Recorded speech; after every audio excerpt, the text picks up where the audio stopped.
Exactly 20 years ago in 2003, I was absolutely obsessed with Chrono Cross, though, oddly enough, despite this obsession, it was a game I sort of dismissed for those 2 decades afterwards. But after getting a hold of the Radical Dreamers edition on Nintendo Switch this past August and revisiting the game in full again, it really reminded me just how much I love this game and what a humongous part of my life it was back in high school. So let's do a big ass retrospective. I'll be reviewing it as a product as well as reflecting on my personal memories of my life and how it affected it all those years ago. To make this huge video more coherent and to help people skip parts they may not care about, I'll be chopping it up into acts and chapters. Time codes will be below in the description. I'll be starting with the personal side of it, reminiscing about how I got into the game and what being a fan of it was like for me, and then moving on to the more review-like side of things. So if one of those is what you are interested in and not the other, you can skip to what you'd like to hear. So without any further ado, let's set out on this journey.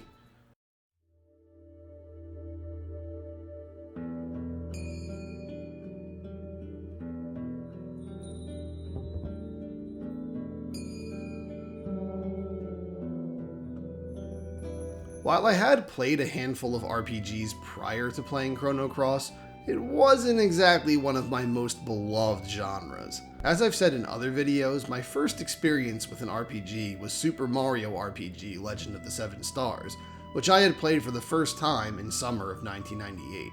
Over the years between 98 and 2002, I had slowly started to play and see more RPG games like Final Fantasy VII, Chrono Trigger, and Final Fantasy IX.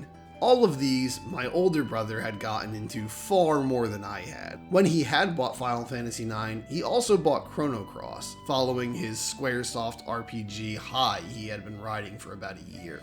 When he finished the entirety of Final Fantasy IX, which admittedly I had been playing a lot actually, despite not being overly fond of it, he had given Chrono Cross a try, but he was so burnt out on Squaresoft at that point, he's just playing RPG after RPG, massive game after massive game, he just didn't want to play another one, and he didn't go through with Chrono Cross.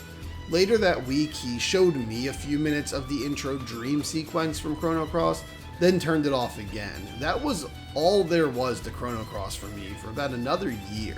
In spring of 2002, my brother had joined the military and so moved out. That July, my family then had to move as well. We moved from my childhood home of 13 years and into a neighboring town.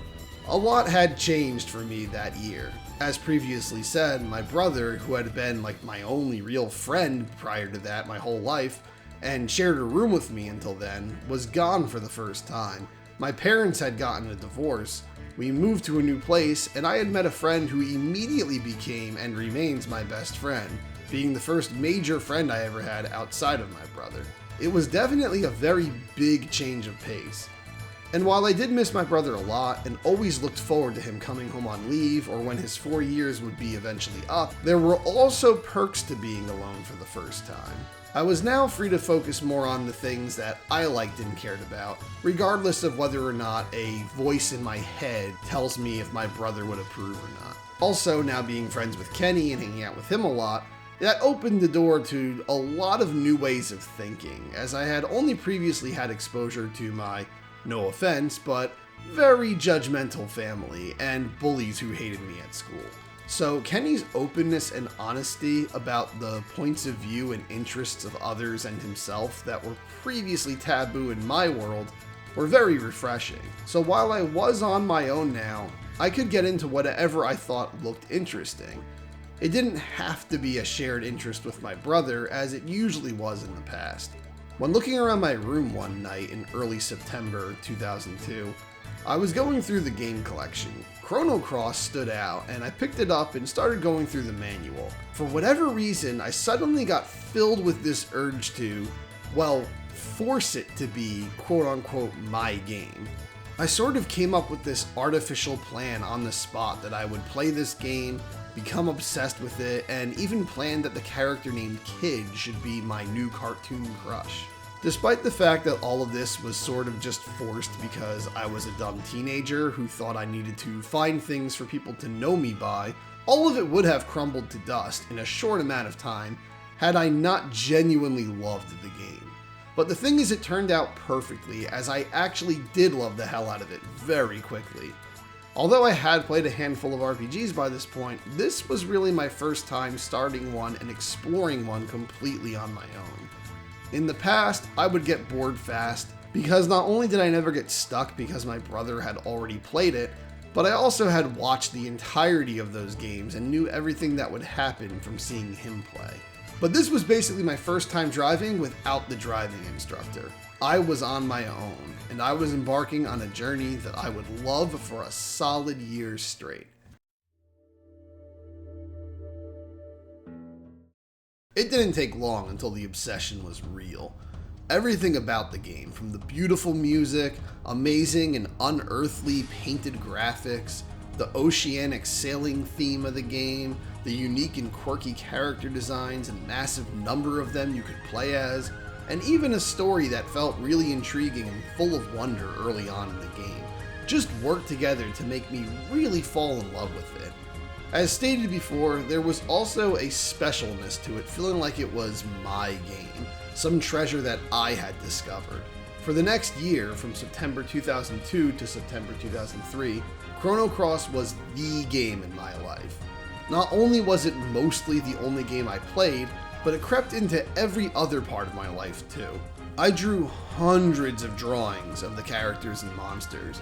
These here are some of my actual drawings I did back in 2003 while I was obsessed with the game. But these don't even scratch the surface. This video would be at least half an hour longer if I showed all the ones I still own that I drew from back then. I even incorporated Chrono Cross into my art projects in school. In sculpting class, our last assignment was to make a monster statue, but they told us we had to design the monster by making a hollow ball, then slicing a mouth across it, so I ended up making the green dragon. The teacher thought it was super creative, so I didn't dare tell him I didn't make it up. Also, in another art class, one assignment was to make a piece of metal jewelry to put on a necklace. I made the frozen flame, and honestly, it was pretty darn professional looking, if I may say so myself. Unfortunately, I no longer have either of these though. I also made my own player's guide for the game, by taping paper over the cover and pages of an old Goosebumps book and writing and drawing on them. I have some scans of this project, but not the actual book anymore, sadly. But yeah, man, I hummed the music all the time, I thought about the game all the time, I thought about random crap not even in the game but related to it all the time. I even bought some of the merchandise. I specifically remember buying the art book as well as these tiny keychain figures, which, while I haven't had those keychains for ages, I have reacquired the missing piece art book. It's a blast from the past looking through this again because it has been ages since I had it. The only problem is it's all in Japanese. Come on, man, what the shit? I want to read what it says about Fargo, or Farga. Huh. I was committed too. I didn't have a bank account or a car or anything. I would actually buy the thing on eBay, walk to 7-Eleven and get a money order, then walk an additional 5.2 miles in the scorching, humid summer heat to the post office to mail it. Also, as stated earlier, I sort of decided when getting into the game that first night that Kid would be my cartoon crush and I would act totally in love with her. My brother had a big crush on Bulma from Dragon Ball Z in the year 2000, and back then, I thought it was really cool for every nerd to have a cartoon crush. Shows how cool I was, I guess. Although I did have cartoon crushes as a little kid, in this teenage era where you were too cool to properly acknowledge anything from your early childhood that you had not still been into since then, I didn't think of my classic ones as options. You know, I needed a new one. So I decided Kid would be mine. But the funny thing is, while it started forced, I did end up actually really liking the character, and she really did become a pretty strong crush for a while. She didn't quite last, probably due to the fact that she was initially forced, and likely because, despite loving Chrono Cross for a year, oddly, as I said earlier, I sort of dropped it and barely cared much about it or its memories for the bulk of the 20 years after, sadly. Also in 2004, she had to make way for Lindsay Lohan, my new crush then. I freaking loved Mean Girls. But during the time I liked Chrono Cross, it was official, Kid was my waifu. I had already seen her in Game Informer when I was about 13 or 14 and the game was new, before I knew much about the game at all other than that it was likely a sequel to Chrono Trigger, and I did really like her design even back then. I even, on one or two occasions back at that time, brought that very magazine with me to further enjoy her design after my shower. But during my Chrono Cross craze, she was a full-blown waifu. I even kept the game's jewel case propped up on the nightstand by my bed with the manual with her face on it rested against it like it was a photo of my girlfriend next to my pillow. I know, hashtag cringe or something, but come on, don't act like half of you didn't do shit like that back when you were 16. Admittedly now, I don't think Kid is the best crush material in the game, as that game is packed full of cuties. Here's my Chrono Cross ladies tier list, by the way, just saying. But the character will always have a certain special place for me, I suppose. But Kid wasn't the only thing I really liked from this game. I loved almost all of the characters. Sure, with as many as they had, they can't all be winners. You have a couple boring as hell designs like Norris and Radius, and just a handful of ones that look pretty damn dumb, like Poshul, Neo-Theo, and Pip. But the variety of types of characters you get in the game was so fun to me. I had never seen an RPG where you could fight as a skeleton clown, a living voodoo doll, a mermaid, a bunny girl, a glam rocker, a baby dragon, and so many other kooky creatures and characters before. I really was addicted to Chrono Cross that year. This past year, I've begun to get more nostalgic for the 2000s than I had in the past. It was a time I wrote off as kinda crap most of my life, but in retrospect was actually extremely fun. When calling it crap, I was usually referring just to the media released at the time, and not so much my own experiences, which I was always fond of. But still, I was too harsh on them. But like I said earlier, as I was getting more nostalgic for that time this past year, I inevitably wanted to play Chrono Cross again, as despite it being from 1999, it's one of the things most synonymous with my high school years. When I think back to 2003, I remember hanging out with Kenny all the time and having tons of fun together. I remember living in my new house and my new town, and I remember Chrono Cross. It was one of the major staples of that point in my life. I got really excited when I saw Radical Dreamers Edition was coming to Switch this past year, and downloaded it in August. Replaying it again just warped me back to high school. There was so much I had forgotten about that was instantly refreshed when I saw it again. And so many memories and good feelings from that time flooded back into my brain while playing the game. Since then, I've been even bigger on the 2000s nostalgia hype coaster. I even went to a pizza place I used to live by then and ordered the same chicken cheesesteak I ordered every Tuesday back when I played Chrono Cross all the time. So yes, the nostalgia is stronger than ever since replaying Chrono Cross. But since I have replayed it, I naturally have a lot I can say about this game, good and bad.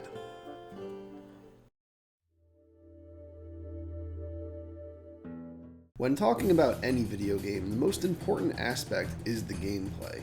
Even if a game has an incredible story and world, if the gameplay sucks, then it doesn't warrant itself being a game. But I can happily say Chrono Cross's gameplay is fantastic. Its battle system is, I believe, one of the most creative, customizable, balanced, and unique forms of turn-based battling from that era. It's slightly more complicated than that of your average 90s and early 2000s RPG, but not by much, and when you get it, it has much more depth than the majority of others. The best way I can describe the battle system of Chrono Cross is it's like battling with a deck of cards. Each character has an element chart, or, in this metaphor, their own deck of cards. Elements can do a multitude of things, like perform elemental attacks, cause status effects, heal, and sometimes even steal goods. Each character does come with a standard physical attack, but many characters rely on these mostly to build up their element charts. Each physical attack you land, depending on its strength level, will unlock more element charts for you to use. So if you have a powerful element you'd like to use on your 5th chart, you'll have to land enough physical attacks to unlock that chart. The physical attacks can be seen as a random dice roll in a tabletop RPG. You get to try multiple physicals per character turn. Some miss, some deal critical damage, etc. Once an element is used, it is unusable for the rest of that battle, hence the card deck comparison. Also, with every element used, your element charts must be unlocked again with physical attacks. The other big factor of Chrono Cross's battle system is innate colors. Every character has one of 6 innate colors: yellow, red, green, blue, black, and white. On top of this, all elements are one of those same 6 colors as well. Unlike most other RPGs, rather than having the rocks, paper, scissors style of strengths and weaknesses found in games like Pokemon, Chrono Cross's 6 elements each have an opposite. Red and blue are rival colors, yellow and green are rival colors, and so are black and white. So if you are using a character whose innate color is red, your attacks will be strong against a character whose innate color is blue, and red elements will be especially strong against a blue foe. But on the flip side, blue enemies and elements will be extra strong to your red character. The balancing approach is something I appreciate, as it never lets the player get too cocky. Even if you use a blue character to counter a red enemy, there is a risk involved in doing so, as they could very well end up using the counter color to hurt you instead. The biggest way to strategically ensure that your innate color will be more effective than that of your foe is to manipulate the field colors. The battlefield of Chrono Cross is always represented by 3 rings of color. The colors will change after each element used to reflect the last 3 most recent elements used by anyone in the battle. So if there is mostly blue in the field, all blue elements and characters will be slightly buffed. If it is all blue, they will be greatly buffed. However, if there's red in the field, they will be slightly nerfed.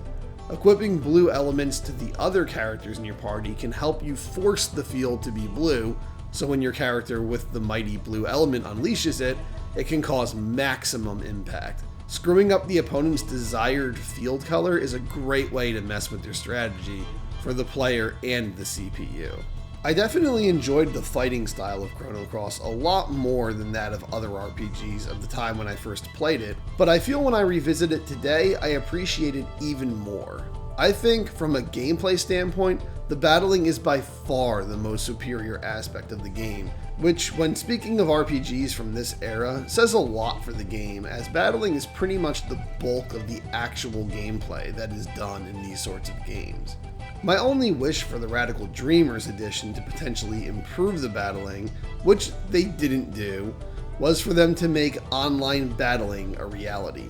I recall in 2003 fantasizing about the arena area in the game called the Bend of Time, working as a way to battle other people from around the world.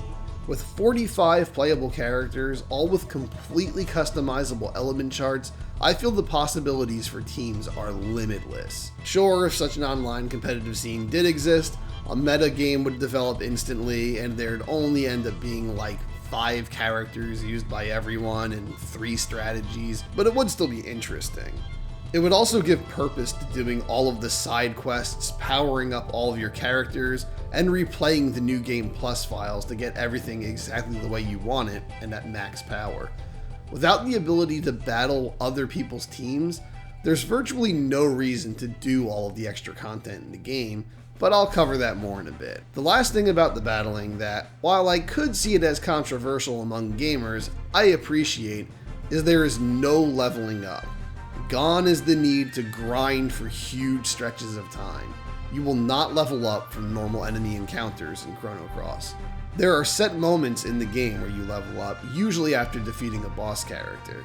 Sure, after each level up you will gain some additional stat boosts for a few regular encounters you win, but those are very few. It eliminates that big grind that usually kills my interest in most other RPGs. But it also makes sure that the game is always somewhat formidable. In other RPGs, if you have enough time on your hands, you can grind till your heart's content, and then you'll be way too overpowered and nothing in the game can possibly pose a threat at all. Sure, I would say Chrono Cross is still an easy game if you utilize the battle system correctly, but the fact that you can't be light years beyond the enemies in level is good, and makes for some good challenging moments on your first playthrough. I remember the Green Dragon utterly kicking my ass on my first playthrough in 2003, for I didn't have a good understanding on the usefulness of controlling the field colors yet. So I think, ultimately, the element of auto level ups works better for my personal preference, as I find nothing fun about grinding.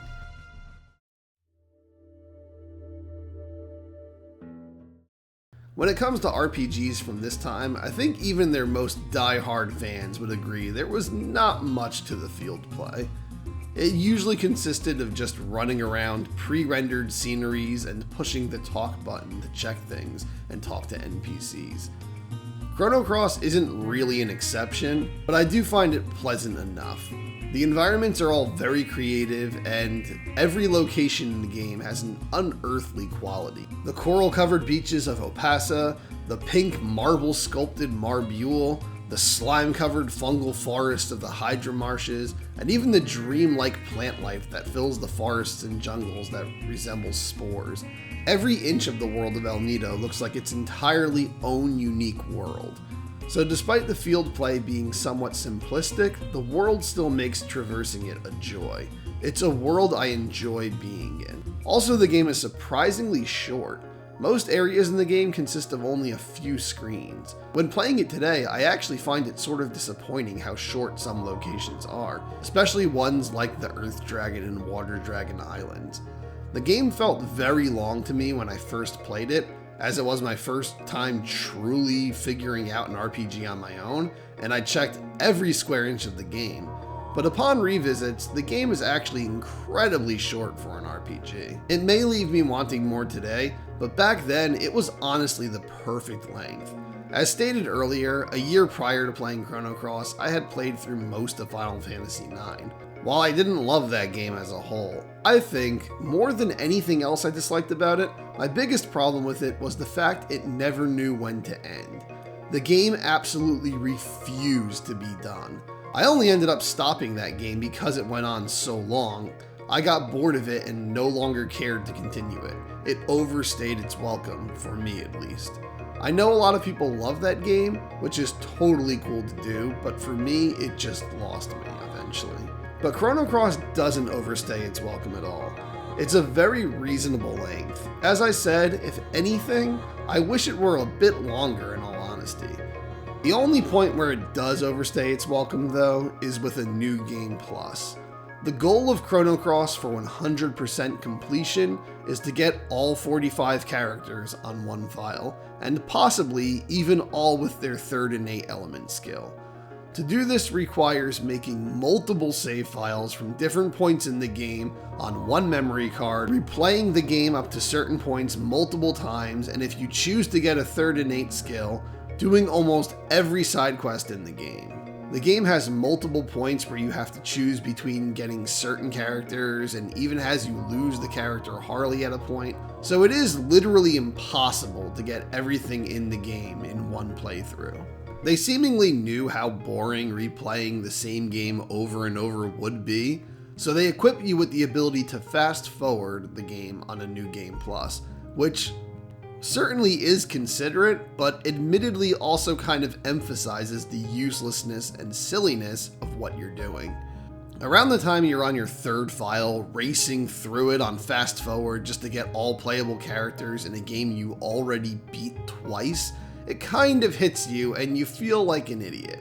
As stated before, if there was further content to use these buffed characters in, then doing this would serve much more of a purpose. But the sad truth is, once you beat the game once, there's really nothing left to do. Sure, you can fight Ozzy Slash and Flea from Chrono Trigger, and Sprig can even gain the ability to play as them, but you're so overpowered at that point, nothing is even challenging enough to be worth fighting anymore. Since the game auto-levels up for you, they also made it impossible to fully level up on one file too. They wanted you to do New Game Pluses to get everything. So yes, 100% in Chrono Cross can kill the game depending on how devoted to it you are. The last thing I'll compliment about the field play though is that enemy encounters are not randomized. You can see every enemy in the stage and the battle will only ensue when you touch them.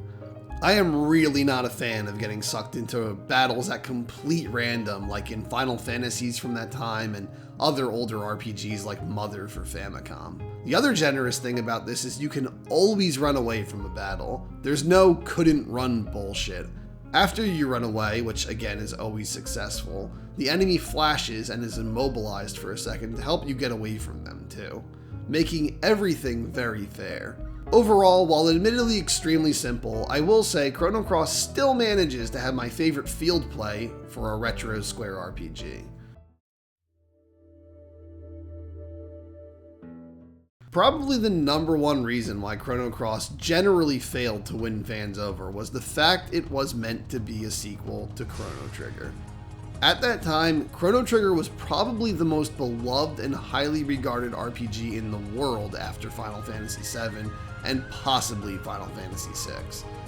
When people who loved Chrono Trigger heard a sequel was coming, they probably envisioned another game starring Chrono, Marla, Luca, and all the familiar characters they loved in the first game. When fans were given a first look at the game and saw all the new characters like Surge, Kid, and Lynx, they probably assumed it was going the Final Fantasy route and taking place in a totally different world with only a connection to Trigger in theming and not world or plot. However, when the game released, what we ended up getting was neither. The game is in fact set in the same world as Chrono Trigger, just in an area south of Guardia called El Nido. It was supposedly 20 years after the events of Chrono Trigger, but fans would not be reunited with any of the cast from that game. Well, not entirely. In the events that took place between both games, apparently almost all of their beloved party members died. Chrono, Marla, and Luca are absolutely pronounced dead in Chrono Cross, which is not a great way to win over fans. Luca ends up being treated as the main character of Chrono Trigger throughout Chrono Cross, and is mostly the one tied to the story and referenced. It makes sense as her inventions are what led to everything that took place in the events of Chrono Trigger, so the scientific community would likely focus on that aspect over a boy with a lightning katana and palm tree hair that just happened to go on the adventure with her. Frog, or Glenn, is never really mentioned at all in Chrono Cross. We can assume all of the party members from the prequel were frequent guests, residents, or at least the subject of stories in Luca's orphanage, given the highly accurate drawings the orphan children drew of them, but we don't see a picture of Frog there. There is one drawing the player is not allowed to inspect due to an object obstructing the path, and I always assumed that drawing was Frog. The knight character named Glenn in Chrono Cross has no actual connection to Frog, despite also having X-Strike. Turnip also has no relation to Frog, despite essentially being a character copy of sorts. Robo, or Prometheus, is the only member of the Chrono Trigger party to actually have speaking lines in Chrono Cross, though he is no longer a robot body and instead just a computer program at this point. Also, he's killed right in the game. He gets maybe 2 sentences, then is ordered to be deleted. So even one that seemingly survived did not. Ayla is a tricky one. She has a drawing in the orphanage, so we can assume she stayed in modern times. Also, we meet Leah, who is a little mini micro Ayla who joins our party. However, despite her being 100% based on Ayla down to her appearance, way of talking, titles of her abilities, and even having sort of a similar style name, Leah is never clearly stated to have any relation to Ayla. She does, however, talk about her father a lot. We can assume that maybe Ayla brought Kino to the present day, and they did start a family in Gaia's navel. However, with Ayla visiting Luca's and having to leave her family, she may have been killed in the orphanage attack by Lynx, which is ridiculous for me to believe that some furry cat bastard was able to just casually kill off almost every warrior from Chrono Trigger who fought all the strongest monsters across centuries, including Lavos. But if this is the case, then maybe Kino was just killed by dinos or something, not being strong enough, or died in search of Ayla. Weirdly though, Leah constantly talks about how strong her dad is, But if that is Kino she's referring to, he was an absolute wimp. Ayla was the strong one, and constantly had to tell Kino he was a wimp who needs to stop trying to be strong like her, because he's not and it just causes trouble when he tries, and tells him basically to just be her obedient love slave. So maybe Kino finally did become strong like Ayla at some point? Or maybe he just acted tough and said he was tough around his daughter to look like a strong father? Well, regardless of that, it's always possible that Ayla went back to prehistoric times, had kids with Kino there and Leah is just a long time descendant of them after thousands of generations, and the father she's speaking of is not Kino. Or maybe Leah's like Turnip and is just a character with the same gimmick as a Chrono Trigger character, but no actual connection. Though I believe most fans theorize she is in some way related to Ayla. Magus is definitely the strangest case though. So in some way, Guile can be Magus. This was the original intention, though it was said they removed all references to this when finalizing the game because they felt it was needlessly confusing, but they left in a line in Luca's note saying to Kid that Magus could very well be standing next to her. In Radical Dreamers, the sort of prototype game to Chrono Cross, the party was just Surge, Kid, and Maggle, or Guile, who turned out to be Magus at the end of the game. However, a moment in Chronopolis in Chrono Cross specifically states that the events of Radical Dreamers were from a completely different dimension and are not canon. So basically, when it comes to the question of whether or not Magus is in Chrono Cross, the answer is maybe? While you can argue that Guile looks nothing like Magus, Magus in and of himself is a magical design. He was actually Janus from the Kingdom of Zeal, magically disguising himself as a mystic, the sort of demi-human equivalent for Chrono Trigger. So not only could he easily alter his appearance again, but he is still a magician. With the exception of a few others like Snef, magic doesn't seem to be a thing that people can use in Chrono Cross, as the now rumored Kingdom of Zeal is mentioned to be special for people being able to use magic. In Chrono Cross, everyone can basically just carry magic in their pockets with elements. But apparently authentic magic is rare and believed to possibly not be real. So, yeah, maybe Magus is in Chrono Cross? But for the most part, the cast of Chrono Trigger is all but gone in Chrono Cross. And not only are most of them gone, but many were murdered. Not exactly what fans likely wanted to hear. There's a few odd cameos like Ozzy Slash and Flea, and Toma and Ash the Explorers, as well as Balthazar returning in a somewhat frequent role. But for the most part, it's a whole new world with a whole new cast. It feels so different, in fact, that it feels jarring and strange at times when the game mentions things from Chrono Trigger, reminding you they're connected. It feels so distant from it, the ties to Chrono Trigger almost feel like they hold the game back, honestly. I admittedly love the oceanic sailing theme and the crazy world they created in Chrono Cross much more than that of Chrono Trigger. That, despite still liking the game, I don't think tying it to this new world needs to be done.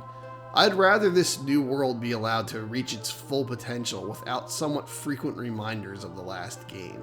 I think one of the biggest disappointments for Chrono Trigger fans was the change to no longer have the artwork of Akira Toriyama, famous for Dragon Ball. I like that style for Chrono Trigger, but I admittedly prefer Chrono Cross having the style it has. It has a very painted-like style, and a very unique and vibrant look.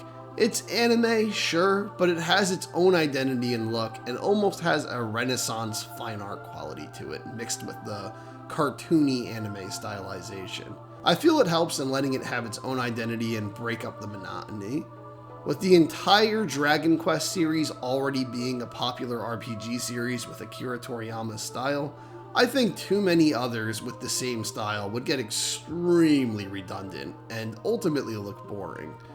So for me, there's plenty of popular complaints I don't agree with, but I do think it is not good at being a sequel to Chrono Trigger, and likely would have benefited by just being a totally different story in a totally different world that shares themes of some sort of quantum travel.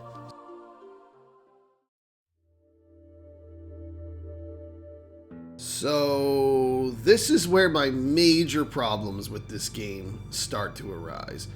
Don't get me wrong, it doesn't change the fact that I love the gameplay, world, look, characters, and memories of the game. It's still my favorite RPG, but I really don't think the story's any good. This was during Square's initial high after the success of Final Fantasy VII, where they thought that they were now the smartest, deepest writers in the gaming industry. This led to a bunch of games that tried way too hard to do massive twists, mind-blowing reveals, and try to even explain the meaning of life, death, and the universe to the player. They really got an inflated ego at this time, and Chrono Cross is one of the worst casualties of this writing style. Just a heads up, there will be massive spoilers for the story of Chrono Cross in this segment, as there already have been several spoilers. So if you haven't played it and wish to experience the story on your own for the first time, I suggest you stop listening. I get it was their intent to make what seemed like such a simple story about a teenager in a small fishing town ending up on little misadventures evolve into some giant, earth-shattering, mind-fucking, universe-revealing story of epic proportions, but I just don't think they really earn it. Playing Chrono Cross for me always goes like, I'm enjoying the game, getting re-immersed in the world again, then you get to the Dead Sea, and from that point on, it just loses my love more and more. By the time you get to Chronopolis, the story is laughably bad to me. You can break down any major part of the story of the game, and you will find a million questions, plot holes, and contradictions. Let's just take Surge, and after him, we'll cover Kid.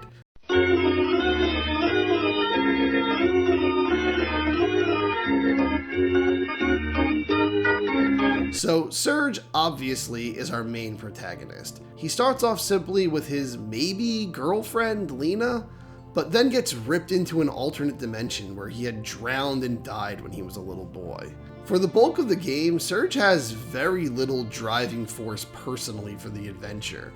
At first, it's basically just to get back to his home world, but then it sort of just morphs into do whatever Kid wants him to do, and in some cases, save Kid from dying. He's kind of looking for the frozen flame, even though nobody in the game really elaborates on what it is throughout the game, other than it's sometimes being a sought-after treasure and other times being a genie lamp that can make a wish or reality or fix a random problem for one who comes in contact with it. Though these wish-granting properties are never brought up later in the game when we actually start to see the flame and learn what it is. Nor do we learn how any random sailors and treasure hunters could have even learned of a rumor of the flame in the first place. Maybe Link started spreading the rumors about it, but that would mean it became a widely known legend very recently in the world of the game. The game is sort of split into three major acts in my opinion. Act 1 is Surge in the alternate world, starting his adventure. Act 2 is Surge stuck in Link's body, building up a new party and trying to get the blessing of the dragon gods. And Act 3 is Surge as Surge again, taking on all the gods of both sides. So in Act 2, Surge's goals basically just become A, get his body back, and B, get Kid back. But sort of underlying in the background the whole time is this growing story that really has nothing to do with him, of the goddess of fate versus the dragon gods. The goddess of human technology versus the pure essence of nature. And when Surge gets his body back, it's just kind of understood that he's the one who is going to put an end to this crazy battle that's bigger than the world itself. It's revealed over the course of the game that Surge is the arbiter of sorts of the frozen flame. So in the home world where Surge didn't drown as a boy, he was bitten by a panther demon? Yeah, it just looks like a panther, but apparently when it bites you, it's poisonous. So I guess that makes it a demon. Sure. But Surge is poisoned and is gonna die. So his father, Wazuki, and Lena's father, Miguel, travel by boat to find a medical worker who can heal the poison. Supposedly, Panther Demon poison is the hardest thing to heal, and only the best healers on the planet can take care of it. We also never see another one of these Panther Demons ever again. So they head to the demi-human island of Marbule, but a bad storm happens and washes them into the Sea of Eden, where they stumble upon a secret facility known as Chronopolis, which at whatever point was ripped out of the distant future and into the El Nido archipelago in the current time, where they apparently created most of the islands and people of the region and control all of their lives across both dimensions with a sentient computer named Fate that the humans that they essentially created worship as a god, unknowing that it's a supercomputer. But don't mind all that. You see what I mean about them biting off more than they could chew with this story? So they enter this super top secret facility that watched over and basically controls every living human in El Nido because the storm knocked out the power. Like, really? That sounds like a joke. The place just runs on basic electricity that a thunderstorm can take out? When it came back on, what was that because they called GE? When you enter the Sea of Eden later in the game, you have to face this trial where you fight a giant mask. The awe and wonder of that moment is kind of ruined when you find out it's all just running on a surge protector. Disneyland has a more stable power supply than Chronopolis. But while the power is down, which we learn was only a few minutes, somehow this little boy who's dying finds the frozen flame. It heals him because why not? And chooses him as the chosen one, so he is now the only one who can enter the chamber holding the flame, even though the facility is run by Fate and not the flame, so Fate should control who accesses the door or not. This is completely impossible. The fact that neither Wazuki or Miguel came in contact with the flame implies that only Surge found it. So did Wazuki let his dying son wander off into this weird future human herding facility? How did Surge just happen to go through the elaborate path to get to the chamber with the flame as a dying little kid? How did he even get down there when we see that the only way to access the bottom floor where it is with the elevator? Yet the elevator only works on power, and the power was out. None of the facility stairwells take you there. The button to turn on the elevator is also all the way up on the top floor. Also, somehow in this trip, Miguel gets lost in the space between time or something, and Wazuki gets possessed by Fate and turned into Lynx. So, if Wazuki is now Fate and turned into a Catman, did he just take Surge home as a computer Catman? We do hear in dialogue that Wazuki did return to Arnie and was quote-unquote never the same again. Like, no shit he wasn't the same again. He's a computer Catman now. So when did he go off and join the poor military and meet Harley and all that stuff? Did he like gradually become a computer Catman, or was it instantaneous? Also, the game says Fate chose the form of a cat because the Panther Demon was Surge's biggest fear. So I guess that's why he's a lynx? I get Surge is now afraid of all cats, but really? He couldn't just be a panther? We also never hear anything about how Lena felt about her father never coming home. Maybe how we see her have a snappy, bitter side sometimes towards Surge early on at the start of the game could have been explored as her half blaming Surge for her father's disappearance that she can't even admit out loud. But no, this is never explored. Like a ton of characters, Lena is built up a lot early on, then gets no further development. As I kind of hinted at earlier, we don't even really know if Lena's Surge's girlfriend. We just kind of assume they are. It's sort of assumed by certain characters like Kid that she's dating Surge. And Lena does mention early on at Opasa Beach that someday they'll be married with kids of their own. But technically she doesn't say they'll be married to each other, but I'm fairly certain that's what she means. I think Lena and Surge are boyfriend and girlfriend at first. Surge is just a really bad boyfriend and just instantly ditches her for Kid. But anyway, Lynx also performs this big elaborate plan to swap bodies with Surge just to grant access to the frozen flame room. But Why couldn't Fate just change the appearance of Lynx to look like Surge, like it did when it just decided to make him a Catman? Or better yet, why didn't it just make him look like Surge immediately and never bother with the Catman? That would have saved it all this trouble the very same night of the storm. Also, why is Fate always referred to as a goddess and then when you fight it, it says it's male?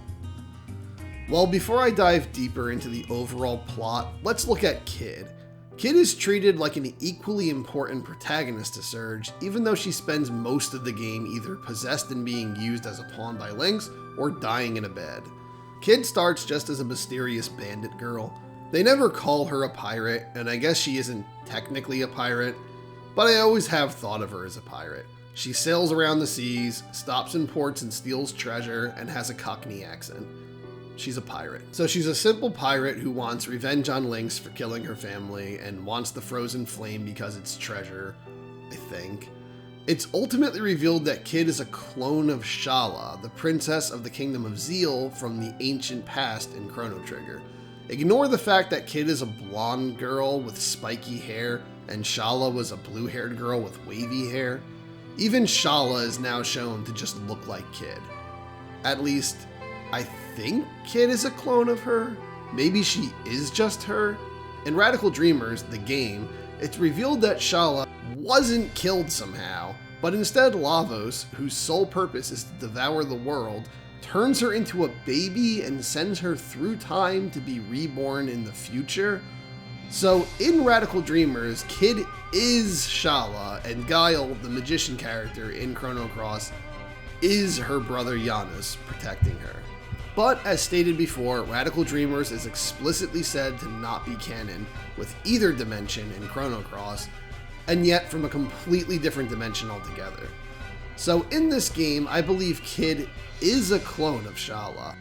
She ends up becoming a thief and is claimed multiple times to be part of a gang of thieves known as the Radical Dreamers. Other than being the title of the proto-game, who are the Radical Dreamers? We never meet up with any of them, never hear about any of them, or even learn if they're real or not. Kid herself never tells you about them at all. We just know they're apparently the most vicious band of thieves there is. Are they the other kids from Luca's orphanage that also escaped the fire? Did they all band together and create a team where they sail from island to island stealing what they need? We don't know how early Luca finds Kid and brings her to the orphanage that she apparently started, but when we visit Kid's past on the night Lynx attacks, Kid seemingly has already been there for a while. She also says everyone she knows goes away. So has she been at multiple orphanages where everyone dies? Also weird about Kid, she just acts like a feisty and somewhat immature rascal for most of the game. But then randomly, when you're in the frozen flame room and she somehow gets up even though Link says he laid her soul to rest, which I thought meant he killed her, she jumps above the frozen flame and just starts blurting out all these weird cosmic truths. How does she know all of this? Is it the frozen flame talking to her and it's speaking through her like the freaky woman in the basement of the Amityville Horror? If so, why does it use all her slang? Is the frozen flame awakening secret knowledge she never knew she had? Honestly, the way it comes off is that Kid knew all of this the whole time, and it was just acting goofy and simple to get you to do what she wanted. Like, she knew all about Chronopolis and the Dragon Gods, but decided to act like a simple brute instead. If that's the case, she's kind of a dick. And then at the true ending of the game, when you awaken Shala from inside Lavos, which I guess they just retconned the fact that the porcupine monster Lavos was not the true Lavos, you end up looking at Earth as the dimensions unite into one. But now, Shala is just talking as if she's Kid. So again, making it seem like she isn't a separate entity and the two are the same the whole time. She also makes it sound like they will never see each other again in this lifetime, but that she promises they'll meet again someday somehow. So, where does she go? Is she Kid anymore, or is she just Shala? I'm guessing she realizes she was truly Shala the whole time, and now the whole Kid persona is just dead. The ending shows her in our world for some reason, like walking around Tokyo or something. If the dimensions are united as one, then what happens to both realities? Many of the events have been drastically different for years in both dimensions, but now the United Dimension starts when Serge initially passed out on Opasa Beach at the beginning of the game. So, what happened? Lena wakes him up, implying she's the homeworld Lena. So, what happened to the Lena from the other world, the one who knew a boy who died when they were little and didn't grow up with Serge? You know, the one who might have been just in that battle right before that united the dimensions. You essentially murdered half of the life between two dimensions. You Thanos'd that shit. Is that really a good ending?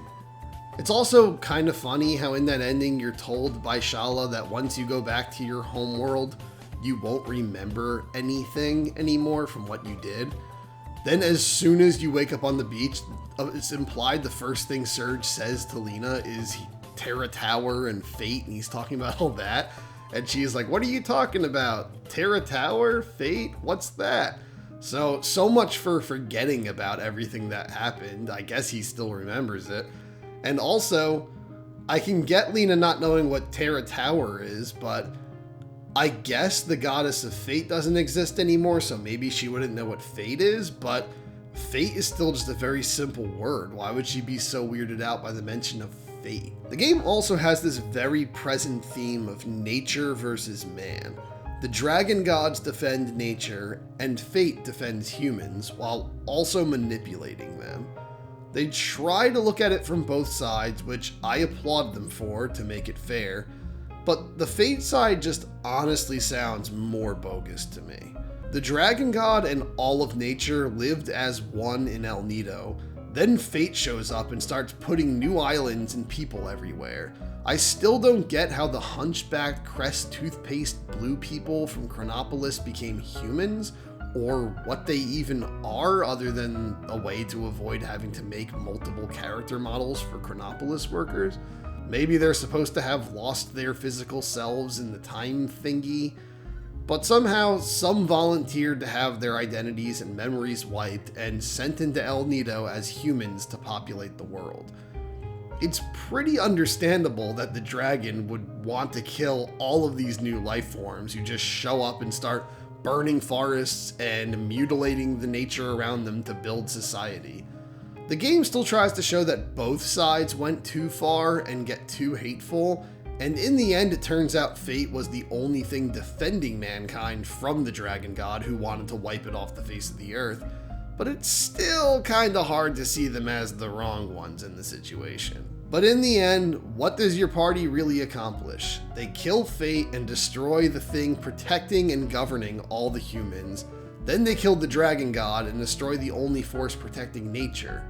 So now they live in a world where half of the inhabitants' memories and occurrences across both dimensions are deleted and everything is rewritten. There's nothing protecting humanity, and there's nothing protecting nature. I feel a much better way to do this would have been to have them defeat Fate, as it isn't really so much doing good for humanity as it is brainwashing and controlling it. So now humans have complete free will. And with this free will, after you defeat, but don't kill, the Dragon God, it sees that you don't want to kill nature and those that defend it, and instead, create a world where humans and the Dragon God and all nature can coexist. And that would honestly be a better positive ending in my opinion, rather than just everything being resolved with, big monster, bash it on the head until it's dead, yay, everything is right now. There might be hints that your party members lack a true appreciation for nature earlier in the game, then gain it by the time they're getting the Dragon God's blessings. We start the game stealing scales from Komodos to make a necklace for Lena. I don't know if Serge is meant to actually be killing the Komodo pups to get the scales, but my assumption was honestly always that he was just stealing one from each, like a spoil. If he killed them, why would he only get one scale from each one? And I know they fall over and disappear when you beat them, but so do major characters like the Four Divas and Salt and Pepor, over and over, and they're always still alive right after. If he is meant to be killing them, that'd be pretty messed up, especially since Poshwell says, when kicked right after that scene, that the bad guys should be nicer to animals.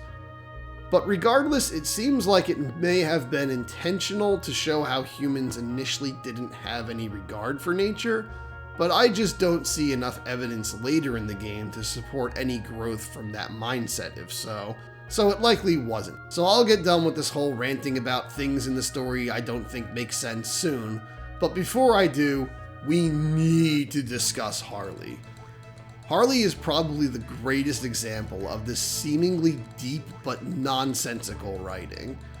Harley was created by the Dragon God. I prefer there being the 6 different Dragon Gods of the different colors, and find it boringer that they're all just part of one being, but that's how it is in the game. So the Dragon God is split into 6 forms to weaken it by fate, as one does, and in this state they create Harley to work as a scout for them and trick Lynx to do what they want. They're basically playing the long game. We don't really know when or why Lynx teamed up with Harley, but we can see they are already together at the burning of the orphanage, which also implies she helped destroy Kid's life just as much as Lynx did, making her kind of irredeemable. I assume they made Harley humanoid and not a dragon so she would blend in, but then why in the holy mother of shit did they make her a clown? She's a permanent Harlequin. And for some reason, everyone in the game calls her a demi-human just from looking at her. Like, they know clowns are just wearing makeup, right? They're still human. So while Harley's out and about, she randomly immediately is hot for Surge and starts falling in love with him. So why did the Dragon God make this life form to be self-aware and free to feel and think beyond what they need? That's just going to create more problems in your plan that you really can't afford to have. Harley uses everyone in the game to get the dragon's plan to go correctly, but by the end is shown to be sad about it and reluctant. She even demands Kid not kill herself, as apparently Kid was going to do. She then shoots up to rejoin with the other dragons into the Dragon God, never to be seen again. So apparently, Harley is part of the Dragon God. So that means part of the Dragon God is still in love with Surge. We also hear from Balthazar, who is the go-to silly, mind-blowing exposition dump guy in this game, that when Harley came into existence, the second red moon came into existence, as if this means anything. What does that imply? Does the regular moon represent the Dragon God? Why do moons appear when the dragon makes a life form? And to make matters worse, when you go back in time to Kid's orphanage burning down, where we see Harley is already there, it scrolls up to the sky at the end of the segment to show there is only one moon. But Harley is there. Shouldn't that mean the second moon is now there? They went out of their way to contradict themselves. Nothing about Harley adds up. And there's just some great stupid crap with Balthazar too. Like how, despite him already learning your name the first time he meets you, when you meet him in Terra Tower, he says, "I was expecting you, Surge!" As if him knowing your name should blow your mind. Supposedly too, he made Chronopolis, so kind of a dick. I could go on for hours about all the silly, overly complicated story beats, with Terra Tower being a reptite city in an alternate dimension where they evolved past humans and the city was ripped into the game's dimension as a fortress for the dragon, or the big human head sculpted in Terra Tower that talks to you but is ultimately nothing but some leftover brainstorming ideas for a character they never even put in the damn game. But I think I've made my point. I know if anybody even listens to this extremely long ramble of a video for this long, they could end up having a lot of points I missed or didn't know about that they feel explain these plot holes. But I'm just basing this on the info given to us in the US version of the game. not facts elaborated on by creators of the game in interviews from 22 years ago. In my mind, if a crucial point to make a game story make sense is not found within the game, it doesn't exist. I shouldn't have to go read external media just to learn the story of an RPG.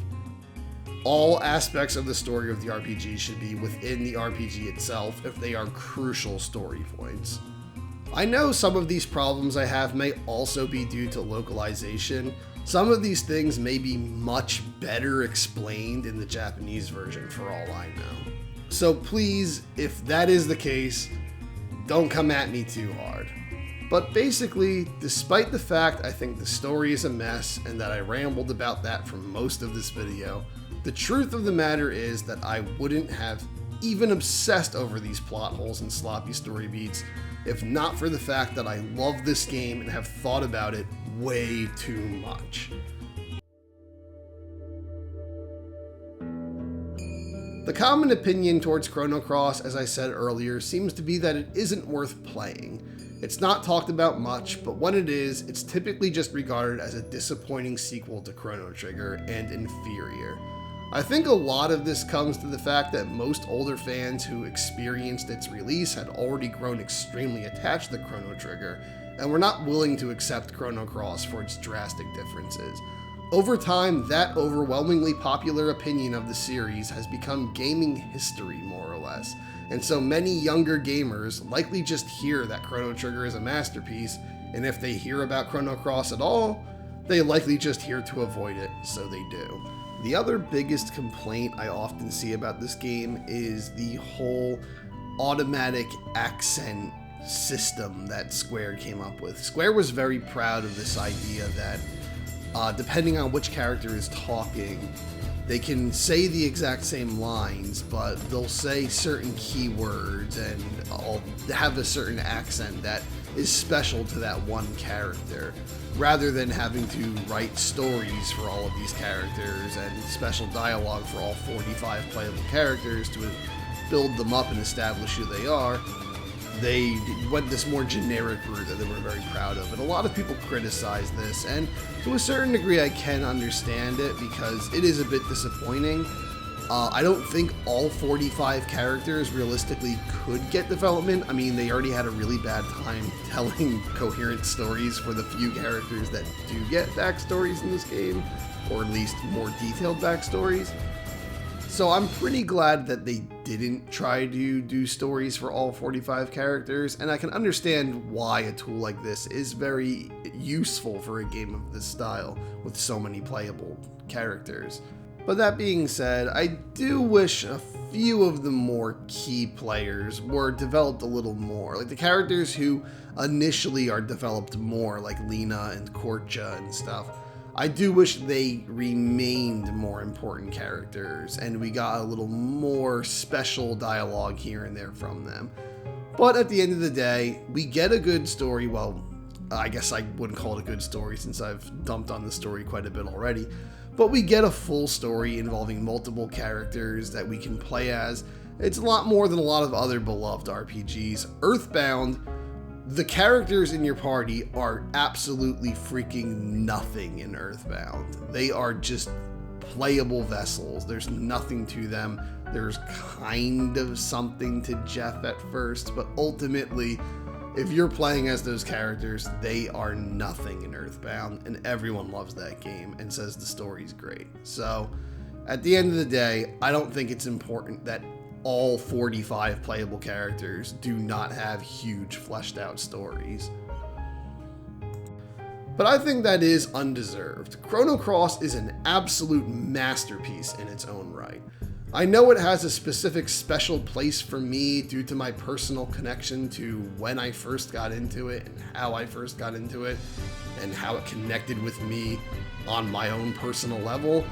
And I know I bitched about the story a great deal, but neither of those can change the fact that I feel Chrono Cross is objectively a masterpiece. While I don't need the game to have widespread success to justify my love for it, I would be pretty happy if it were treated like a celebrated classic, not gonna lie. That's the way I feel it deserves to be treated. If I went to a convention and saw Chrono Cross cosplays, I'd do backflips and I would need to take tons of pictures with those cosplayers. If there was a line of Chrono Cross action figures, I'd collect every damn one and find a way to display all of them. But even as far as merchandise that came out upon the game's release is concerned, it's very little. Chrono Cross just isn't a widely celebrated game, and while I know this video will do nothing to change that, I at least hope more people might revisit it or play it for the first time after hearing this and try to appreciate it for what it is and not just as a sequel to Chrono Trigger. I know nobody will ever have my specific experience with Chrono Cross. It's not going to remind you of my time in high school or the town I lived in at the time or the people I was hanging out with or any of that, but it's a beautiful game and I do think it is worth being enjoyed in any way other people can. Who knows, maybe you'll get your own special Chrono Cross story and memories, and it will become a part of your life in a unique way, different from mine. Do all the liking and subscribing and the sharing and the bell stuff.